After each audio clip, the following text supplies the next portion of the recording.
Well, if you stepped outside today, you might have noticed something different.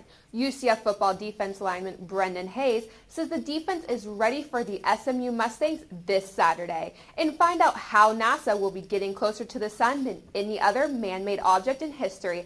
I'm Kinsey Hicks, and here's your news for today.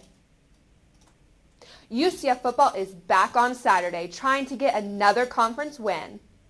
The defense for football team is looking to keep up the momentum when SMU comes to the town. The Knights had one of their best games defensively of the season last week against Pitt.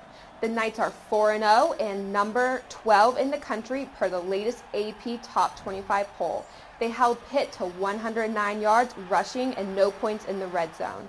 With a win over an ACC team, the Knights have momentum on their side. Here's what defensive lineman Brendan Hayes had to say when asked about preparing to defend against SMU.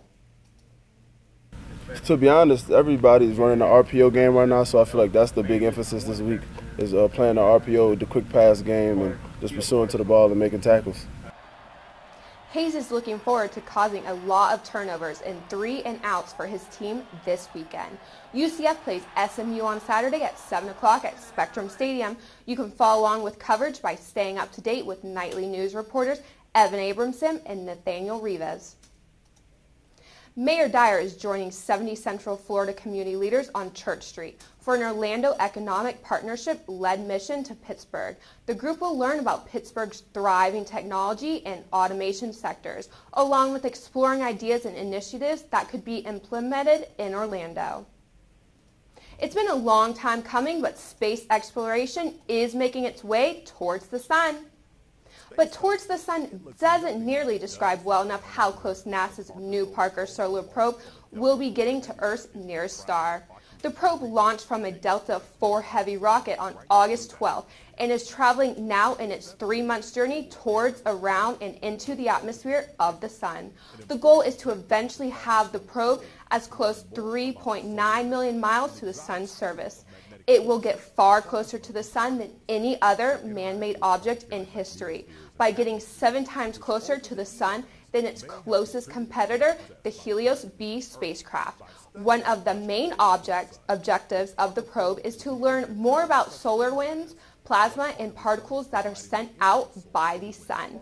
These solar winds travel at 500 miles per second and engulf anything in its path. Scientists want to know why and how this is possible.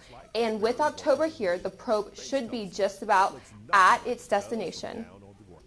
And while on the topic of the sun, it seems that this blazing Florida heat might be cooling down. Fall might finally be here, and you can actually feel it, believe it or not.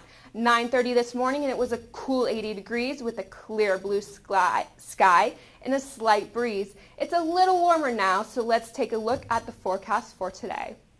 Today there's a 20% chance of showers, but like I said, clear blue skies and not many clouds in sight. Mostly sunny with a high near 89, much hotter than that 80 degrees we started out with this morning. But later tonight it will be partly cloudy with a low around 73. Some cooler weather to get us ready for the weekend, especially during that football game on Saturday. But let's look at tomorrow. It will be mostly sunny with a high near 91, so maybe not so fall-like. Definitely pack your sunscreen there. There's going to be 20% chance of showers and thunderstorms. That is all the weather we have for today. Well, that's all the time we have for today. Make sure to check in for our forecast tomorrow at 1 on Bright House Channel 734 and on YouTube by searching UCF Knightly News. I'm Kinsey Hicks. Thanks for watching and have a great day.